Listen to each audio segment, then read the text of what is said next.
अलवर से लेकर जैसलमेर तक, श्री गंगानगर से लेकर प्रतापगढ़ तक, संपूर्ण राजस्थान को कवर करते हैं हम। राजस्थान की हर खबर देखते रहिए डीपीके न्यूज पर।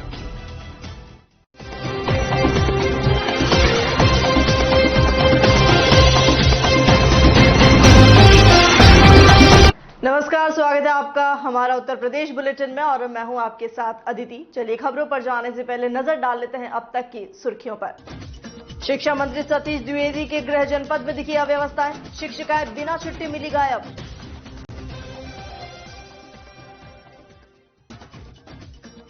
विद्युत लाइन की चपेट में आने से संविदा कर्मी की हुई मौत, गुस्साए परिजनों ने लगाया जाम।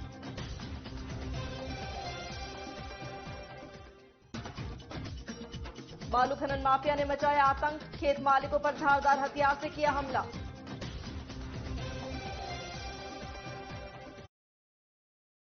अब खबरें विस्तार से।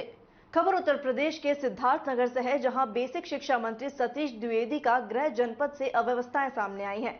प्राथमिक विद्यालय में शिक्षिकाएं बिना छुट्टी के स्कूल से गायब मिली। जिले के बांसी तहसील क्षेत्र में पढ़ने वाले प्राथमिक विद्यालय असिधवा सेकंड पर बच्चों को शिक्षित करने के लिए 4 शिक्षिकाओं और 1 शिक्षा मित्र की तैनाती की गई है। विद्यालय भी कोरोना काल के बाद करीब 1 साल बाद खुले हैं, लेकिन इस विद्यालय में तैनात शिक्षिकाओं के सापेक्ष सिर्फ शिक्षा मित्र ही विद्यालय खुलने के बाद आई है। 1 शिक्षिका छुट्टी पर बताई गई तो वहीं 3 बिना छुट्टी के गायब मिली। बताते चले कि बेसिक शिक्षा मंत्री विद्यालयों में लापरवाही को लेकर काफी सख्त है और अपने स्तर से प्रयास कर रहे हैं, लेकिन जिन्हें अपनी जिम्मेदारियां निभानी है वो लापरवाही से बाज नहीं आते दिख रहे। जिले के बेसिक शिक्षा अधिकारी ने बताया कि वो जांच करवा रहे हैं, अगर बिना छुट्टी के शिक्षिकाएं गायब मिली तो उनके खिलाफ कार्रवाई की जाएगी।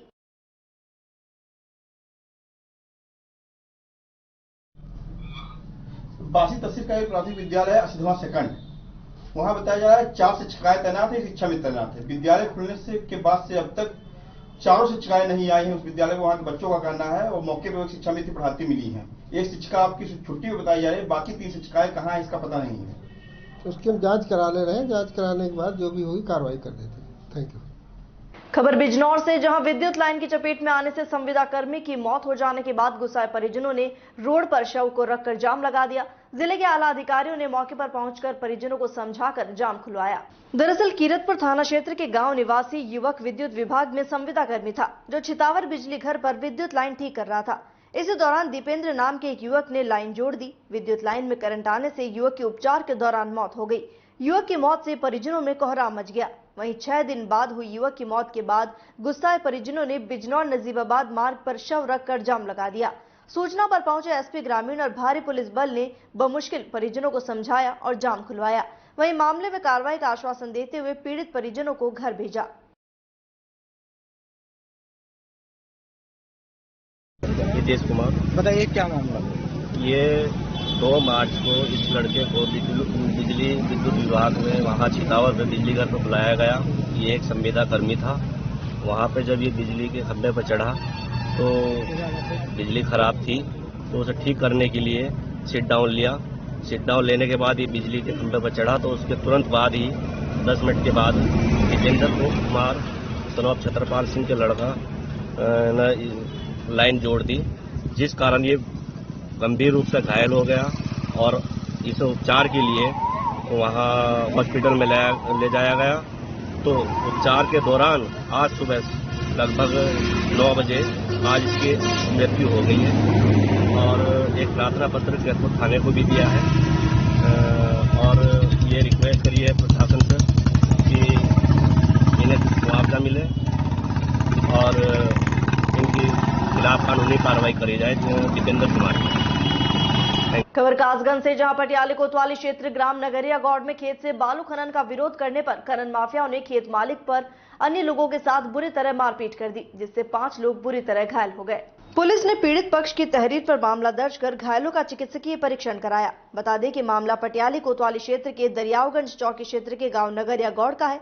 रविवार की देर शाम खनन माफिया एक खेत से ट्रैक्टर में बालू भर रहे थे। खेत मालिक के विरोध करने पर नहीं माने, जिसके बाद खेत मालिक रामनिवास ने 112 नंबर पर पुलिस को सूचना दी, तो वहीं ट्रैक्टर चालक ने अपने मालिक को इसकी जानकारी दी, जिसके बाद खनन माफिया अपने बेटों और अन्य साथियों के साथ असला, लाठी डंडे और धारदार हथियार लेकर खेत में पहुंचे। इससे 5 लोगों को गंभीर चोटें आई हैं। इसके पश्चात पीड़ित पक्ष ने थाने पहुंचकर आधा दर्जन आरोपियों के विरुद्ध तहरीर देकर अभियोग कराया। तो वहीं थाना पुलिस ने सभी घायलों का चिकित्सकीय परीक्षण कराया और मामले की जांच शुरू की।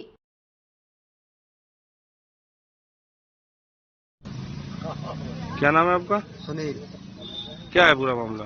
पूरा मामला जो है, हमारे खेत में बालू भर रहे थे। मैंने 100 नंबर को कॉल की, 100 नंबर वहाँ आई तो धीरेन्द्र उधर से गाड़ी लेकर आए। पुलिस ने हमें गाड़ी में बैठे थे, उस गाड़ी में तो हमें खींच के उन लोगों ने धीरेन्द्र दमंगी से हम लोगों को मारा पुलिस के सामने। पुलिस ने हमसे कुछ नहीं किया, उन लोगों से पुलिस ने नहीं बचाया? ना, पुलिस ने मुझे नहीं बचाया। हम लोग 3 भाई और डैडी, तीनों जने हम कुटे भाई हैं। तो खनन माफिया है क्या? हाँ। कौन लोग हैं वो? वो ठाकुर हैं, बहुत दमंगी से आए थे, पूरी गाड़ी भरकर आई थी। उन लोगों ने हमें लटाया पुलिस के सामने, लाठी डंडों से। धारदार हथियार भी थे उनके और सरियां थी। क्या नाम है आपका? राम निवास। क्या है पूरा मामला? मामला ये खेतों में बालू खोद रहे हैं, जैसा गेहूं तो डाले और ये फिर जे ड्राइवर तो चलो वो भाजी को नहीं करी। तो ड्राइवर ने सब मालिक को फोन दो, मालिक को फोन करो, मालिक फिर गाड़ी लाएगा, बोलेरो लाएगा, आए गए। इनने फिर मारपीट करी, फरसा, सरिया, झंडा और पुलिस वहाँ मौका पाई थी। पुलिस सामने मारा? हाँ, जो 100 नंबर बाजी। क्या लोगों की चोट आई है? 4 लोगों की। कौन है ये लोग? 3 लड़का, चौथे हमारे। नहीं, किन लोगों ने मारा आपको? कौन लोग है ये? धीरेन्द्र ठाकुर है जी, सब ठाकुर है जी। क्या करते हैं ये? खनन का कारोबार करते हैं? हाँ, बालू वालू ढोता रहा। अब क्या चाहते हो आप? हम चाहते हैं मुकदमा का हो जाए बस। खबर कासगंज से, जहां सदर कोतवाली क्षेत्र के ग्राम भरसौली मुस्तफाबाद में मंगलवार को सुबह जंगल में लड़का और लड़की के शव पेड़ पर लटके मिले। ऐसे शव मिलने से क्षेत्र में सनसनी फैल गई। मामला कासगंज जनपद के सदर कोतवाली क्षेत्र के गांव भरसौली मुस्तफाबाद का है, जहां जंगलों में पेड़ पर एक लड़का और लड़की के शव लटके मिले। इससे क्षेत्र में सनसनी फैल गई। पेड़ पर शव लटके मिलने की सूचना पर ग्रामीणों ने तत्काल मोहनपुरा पुलिस चौकी को दी। मौके पर पहुंची पुलिस ने शव को पोस्टमार्टम के लिए भेजा। वहीं लड़के और लड़की की शिनाख्त की गई। लोगों ने बताया कि लड़का और लड़की दोनों एक ही जाति के हैं और दोनों ही सोमवार शाम से गायब थे। लड़के की शादी हो चुकी है तो वहीं लड़की की भी शादी कुछ दिन पहले तय हो गई। फिलहाल दोनों पक्षों में से किसी भी पक्ष ने थाने में तहरीर नहीं दी है। ये क्या कहना? ये गांव में है मुस्तफापुर, थाना कासगंज के। यहाँ लड़का और लड़की दोनों का शव लटकते हुए पाया गया है। शव को कब्जे में ले लिया गया है। पारिवारिक जनों द्वारा ये बताया जा रहा है कि बीती रात को ये लड़का लड़की गांव में नहीं थे, गायब थे। इनकी काफ़ी तलाश किया गया। जब सुबह देखा गया तो इनका शव यहाँ लटकता हुआ मिला है। शव को कब्जे में लेके पोस्टमार्टम हेतु भेजा गया है। पारिवारिक जनों द्वारा जो तहरीर दी जाएगी उसके आधार पर अग्रिम विधिक कार्रवाई की जाएगी।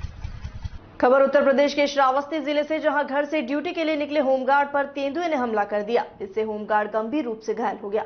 परिजनों ने जिला अस्पताल भिनगा पहुंचाया तो वहां इमरजेंसी में तैनात डॉक्टर वार्ड बॉय से इलाज को लेकर कहासुनी हो गई। थाना क्षेत्र सिरसिया के बनगाई बलनपुर बसंतपुर निवासी रामस्वरूप साइकिल से सुबह करीब 5 बजे अपने घर से ड्यूटी के लिए निकला। तभी दगमरा नाला स्थित लक्ष्मणपुर गांव के पास अचानक साइकिल के आगे तेंदुआ आ गया और होमगार्ड के ऊपर तेंदुए ने हमला कर दिया। शोर सुनकर जब ग्रामीण इकट्ठा होने लगे तो तेंदुआ भाग गया। परिजनों ने घायल होमगार्ड को जिला अस्पताल भिनगा लाकर भर्ती कराया, जहां इमरजेंसी वार्ड में मौजूद डॉक्टर और वार्ड बॉय ने कहा कि बाहर से साबुन लेकर घाव को धुलाएं तभी इलाज होगा। घायल ने कहा कि सुबह मेडिकल बंद है तो वार्ड बॉय ने कहा कि रुपए दे दो। रुपए न देने पर डॉक्टर, वार्ड बॉय और पीड़ित में कहासुनी हो गई, जिसके बाद होमगार्ड ने पुलिस अधीक्षक को प्रार्थना पत्र देकर कार्रवाई की मांग की है। क्या नाम है आपका? रामरूप शुक्ला। ये क्या मामला है आपका? जी, हम गांव से आ रहे थे ड्यूटी पर। कितने बजे? 5:30 बजे रात में? कल की सुबह? आज सुबह।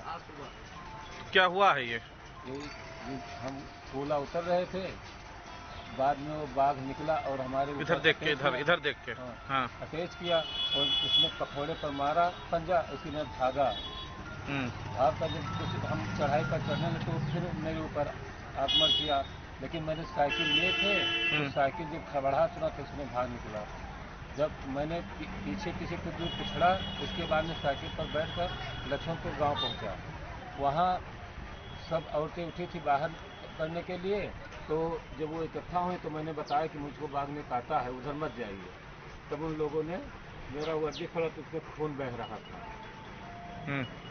फिर वहाँ से मैंने यहाँ अस्पताल में पहुँचा और फ़ोन किया, वहाँ लखनऊ गांव में पहुँचा, फ़ोन किया तो घर वालों ने आ गए और होमगार्ड को बुलाया। वो हमारे साथ में ड्यूटी कर रहे हैं, तो उन्होंने लेकर अस्पताल पहुँचा साथ में।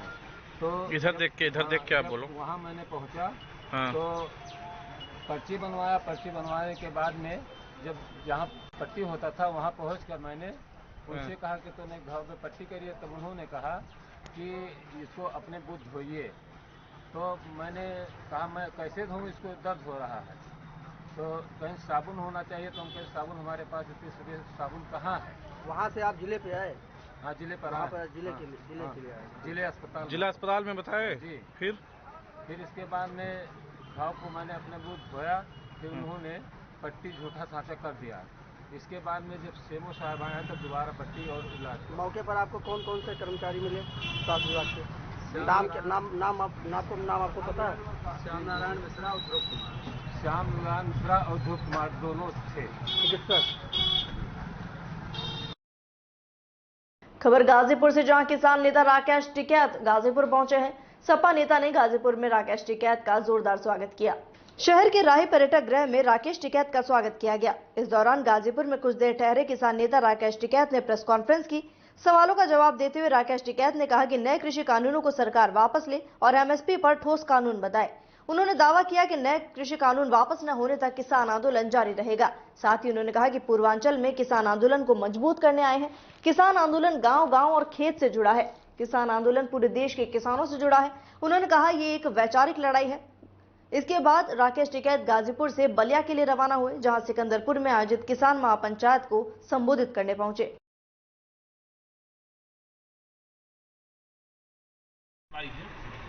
एमएसपी का जो सवाल है वो पूरे देश का है और यहाँ तक तो खरीद होती नहीं। आप बिहार चले जाओ तो वहाँ खरीद नहीं होती, तो पूरे देश में होगा। जो 3 बिल आ रहे हैं उससे किसानों को नुकसान होगा। ये बिल वापसी होंगे, भारत सरकार को वापसी लेगी, जब तक नहीं लेगी वो आंदोलन जारी रहेगा। और एमएसपी पे कानून नहीं बनेगा तो ये आंदोलन जारी रहेगा। और बहुत से बिल आ रहे हैं। ठीक है सर, जैसे देश में पूरा विरोध हो रहा है, विदेश में भी पूरा विरोध हो रहा है। वजह है कि मोदी जी जान रहे कि नुकसान हो रहा है, फिर भी नहीं बात मान रहे हैं आप। व्यापारी का कब्जा होगा देश पे। व्यापारी आएंगे, बड़ी बड़ी कंपनियां आएंगी और देश को लूटना चाहते हैं। टिकैत साहब, ये हो रहा है। टिकैत साहब जी, आपका पश्चिमांचल में आंदोलन तो आम किसानों के साथ है, लेकिन इस पूर्वांचल में आम किसानों का आंदोलन नहीं बन पाया है। क्या आपका दौरा इसी मकसद से है? हाँ, नहीं, इसी मकसद से बढ़ जाएगा। यहाँ पे जब मीटिंग होगी, सब जगह मीटिंग होगी, बढ़ रहा है। यहाँ का लोग अगर वे दिल्ली आंदोलन में नहीं जा रहे हैं तो ऐसा नहीं है कि वे नहीं जुड़ रहे हैं। ये गांव-गांव से लोग जुड़ रहे हैं, खेत से लोग जुड़ रहे हैं और जो मजदूर है वो जुड़ रहा है पूरा। ये तो देश की लड़ाई है। आज पूर्वांचल में महापंचायत करने आए हैं, क्या संदेश देंगे यहाँ के लोगों को? यहाँ के देंगे कि आंदोलन के साथ में जुड़े, जो इशू है उनके साथ में जुड़े, उनको समझें। और जो आज लोग को लाभ नहीं मिल पाया, वो सरकारें रही हैं, जो भारत सरकार की जो पॉलिसी रही है, आज वक्त आ गया है कि एमएसपी पर हमारी खरीद हो और उसके लिए कानून बने, एक ठोस नीति सरकार बनाए। कृषि कानूनों में बदलाव हो, इसके समर्थक आप भी थे, फिर क्या कारण हुआ? नहीं, हमने कभी समर्थन नहीं किया। हमने ये कहा है कि ये बदले, कोई दूसरा बनाना होगा तो फिर सब मिलजुल कर बनेंगे। जैसे नया भूमि अधिग्रहण एक्ट बना था तो सबकी सहमति से बना था। आज पूर्वांचल से क्या उम्मीदें लगाए हैं? ये तो बहुत क्रांतिकारी क्षेत्र है पूर्वांचल तो, और ये वीरों की भूमि रही है। और यहाँ से जो भी आंदोलन यहाँ से शुरू हुए हैं, बिहार का पूरा क्षेत्र पड़ता है, बिहार और ये पूर्वांचल जो उत्तर प्रदेश का क्षेत्र है, तो यहाँ से तो बहुत आंदोलन यहाँ से शुरू हुए हैं और ये आंदोलन सक्सेसफुल आंदोलन है। इसे राजनीति से प्रेरित आंदोलन भी बता रहे हैं कुछ लोग। नहीं, कुछ नहीं हो तो सरकार वाले बताते होंगे, उनको तो बताने का काम है। जब वे विपक्ष में थे तो वे हमारे साथ रहते थे, आज वे सत्ता में है तो आज वे इसको विपक्ष को बताते हैं।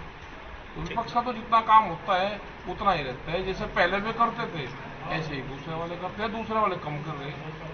राजनीतिक किसानों के साथ क्या राजनीतिक दलों की भी समर्थन की आवश्यकता है आपको? नहीं, वे अपना काम करें, उनकी भी जरूरत तो रहती है। विपक्ष भी देश में मजबूत रहना चाहिए, उनकी भी जरूरत है, वे भी अपना काम करें, सड़कों पर आना चाहिए। तो क्या ये माना जाए कि राकेश टिकैत विपक्ष को मजबूत करेंगे? नहीं, विपक्ष तो अपने आप मजबूत हो जाएगा, वे रोड़ा रुक्का करेंगे, वे भी मजबूत हो जाएंगे। तो किसान संगठन को मजबूत करेंगे और देश में किसान संगठन से ही देश में किसानों की जो मजदूर के हालात है उसको। हरियाणा में सियासी संकट आया हुआ है, इस पे कुछ बोलना चाहेंगे? वहां के विधायकों को साथ देना चाहिए, आज जनता का, किसानों का साथ देना चाहिए। सब विधायकों से अपील वहां पे है कि विधायक की जनता के किसानों के समर्थन में खड़े हों। किसान आंदोलन को पूरे देश का आंदोलन आप लोग बताते हैं कि पूरे देश के किसान है, लेकिन जो मिल जाएगी, अब क्या जुड़ गया, पूरा देश जुड़ गया ना इस आंदोलन साहब। राजस्थान लगाओ, आप और स्टेट लगाओ, उत्तर प्रदेश लगाओ, महाराष्ट्र लगाओ, तेलंगाना है, ये तो सब जगह जुड़ रहा है किसान। बंगाल के वहां तक अगर आदमी नहीं गया तो आंदोलन से नहीं जुड़ता, आंदोलन से सब जुड़ रहे। ये वैचारिक क्रांति है और जो क्रांति विचार से उत्पन्न होती है वो कभी खत्म नहीं होती। बंगाल भी जाएंगे राकेश टिकैत? बंगाल 13 तारीख में जा रहे हैं। अभी यूपी गवर्नमेंट का आया है कि 1 अप्रैल से एमएसपी के आधार पर किसान गेहूं की खरीद होगी। आप देख लेंगे, आपके सामने भाई, धन्यवाद है उनका, भी खरीद करवा दो, कितनी खरीद होती है सबको पता चल जाएगा, हो जाएगा ना, सबके सामने आ रहा है, आ जाएगा। किसान आंदोलन लंबे समय से चल रहा है, लेकिन सरकार अभी भी कोई एक्शन उस पर नहीं ले रही, कोई आ जाएगी, मान जाएगी, और एक आध महीने में मान जाएगी। क्या तैयारी है आप लोगों की? क्या आंदोलन? हमारा तो है तैयारी, सर्दी तक है हमारी, आगे फिर जरूरत होगी फिर बढ़ाते। सर, इतने दिन हो गए, प्रधानमंत्री जी ने कहा नहीं, वो फोन फान कितनी बात होती है अभी, ऐसे ये सब शास्त्री उसमें चलता है, ये आगे एक फोन कर लेंगे, आ जाएंगे। जैसे पहले उनका रूट था बुलाने का कमेटी को, ऐसे ही फिर बुला दे कमेटी को। वो नहीं बुलाना चाहते, अभी सरकार बात नहीं करना चाहती। अगर वो बुलाएंगे तो आप तैयार है जाने के लिए? बुलाएंगे तो जाएंगे, हमारी पूरी टीम है, पूरा हमारी जत्थेबंदी दिल्ली में है, और वे बुलाएंगे तो हमारी बैठे हुए हैं। वे जब बुलाएंगे, टाइम देंगे, हम सब लोगों से बात करके वहां पर हमारी टीम जाएगी बात करके। ठीक है, आप पावर दे कभी राजनाथ को प्रेफर क्यों करते हैं?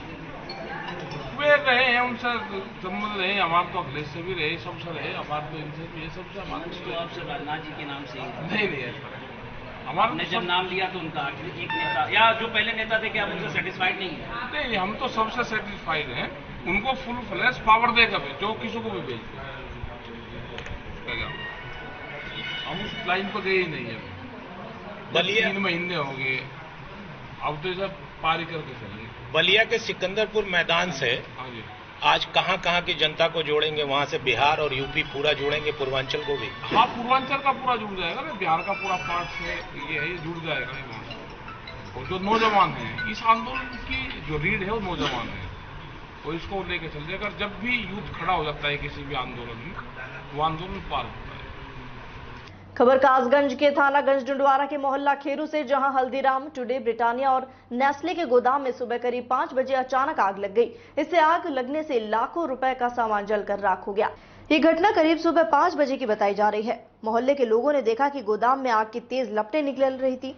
ऐसे में पड़ोसियों ने भागकर विवेक कुमार गुप्ता गोदाम मालिक के घर जाकर सूचना दी, जिसके बाद फायर ब्रिगेड गाड़ी को बुलाया गया।